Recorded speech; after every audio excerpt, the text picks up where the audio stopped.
Today, we're going to talk about the political thinker Hannah Arendt. But we're not just going to give you a rundown of her greatest hits. No, we're going to dig into something much more fundamental, her question about what it even takes for us to be able to think in the first place. Okay, so the first thing you have to get about Hannah Arendt is that her ideas didn't just come out of a university library. Her political theory was forged in the fire of the 20th century's worst crises. She was thinking from the ground up, from what she lived through, not from some abstract theoretical high ground. And I mean, just look at her life. She was born in Germany in 1906, but had to flee the Nazis in 1933. For almost 2 decades, think about that, 20 years, she was stateless, a refugee with no country to call her own, before she could finally become a U.S. citizen in 1951. That firsthand experience of seeing a political world completely collapse, that became the soil from which all of her thinking grew. That's exactly why she always insisted, don't call me a philosopher, I'm a political theorist. She wasn't that interested in just our private thoughts or our inner life. Her obsession was the world between people, that shared, tangible space where we live together.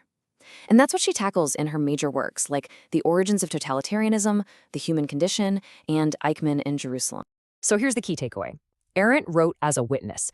Her insights have this incredible weight because they were earned. She saw with her own eyes what happens when that shared world we all depend on just disintegrates.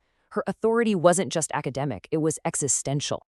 So now that we know where she was coming from, we can get into her core ideas. And again, she wasn't trying to tell us what to think. She was digging deeper, asking a much more basic question. What are the conditions that have to be in place for thinking to even happen at all? For Arendt, everything starts with what she called the space of appearance. The big idea here is that reality isn't some private movie playing inside your own head. Reality is what gets created in that fragile public space between us, when we actually show up and interact with each other through words and actions. It's something we literally build together. Reality is not what happens inside the mind, but what appears between people. Okay, so if reality is out there between us, then what the heck is thinking? For Arendt, thinking is a very specific act. It's a temporary withdrawal from that shared world. Now, this isn't about escaping or checking out. It's about consciously hitting the pause button to interrupt our own automatic reactions, to stop ourselves from just blindly going along with things. Thinking is not the source of action. It is the condition that prevents action from becoming blind.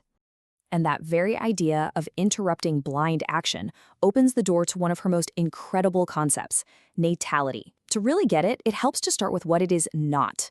It's not just being optimistic. It's not the same thing as creativity. And it is absolutely not something you can achieve just by trying really hard.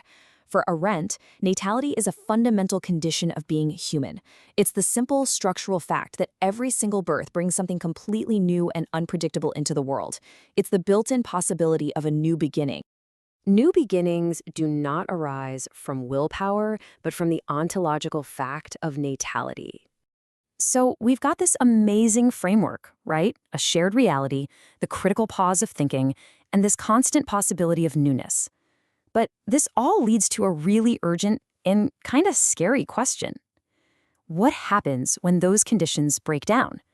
What happens when we lose the space, or even the permission to withdraw and actually think? And that question brings us right to Arendt's most controversial and powerful idea, the danger of thoughtlessness, and how it makes a kind of evil possible that doesn't even need evil people. So let's be super clear about what she means by thoughtlessness. It is not being stupid, it's not ignorance, and it's not having malice in your heart. For Arendt, it's something much more precise. It's the total absence of that inner conversation with yourself. It's when thinking fails to do its one crucial job, to interrupt your participation in whatever system you're in. When thinking loses its relational grounding, evil no longer requires intention, only participation. Arendt doesn't just leave this as some individual moral feeling.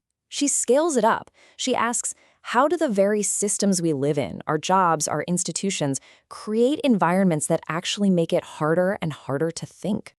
This table just lays it out so clearly. When a system rewards speed and efficiency above all else, well, that vital pause for thought suddenly becomes a problem, a bug. When the most important thing is compliance, just following the rules, that inner dialogue gets shut down. And when there's constant pressure to just participate, to always be on, then blind action just naturally wins out over careful reflection. The crisis of our time is not a lack of intelligence, but the collapse of the conditions under which thinking can interrupt behavior. So after a diagnosis like that, you have to ask, what are we supposed to do? But here's the thing. Arendt never gives us a neat, tidy solution. Her work isn't a self-help book. What she offers us is an orientation, a new compass to help us understand the world we're actually in. And this orientation is so important right now. Why? Because it shows us that real thinking has to be connected to other people, grounded in a world we share.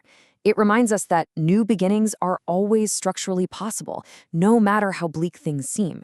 And maybe most importantly, it's a huge warning. The collapse of a society often starts with the collapse of the conditions that make thinking possible.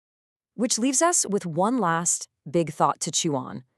Maybe our most important challenge isn't about finding all the right answers or winning every argument. Maybe the real work is to figure out how we can, together, restore the very habitat where genuine thinking can happen at all.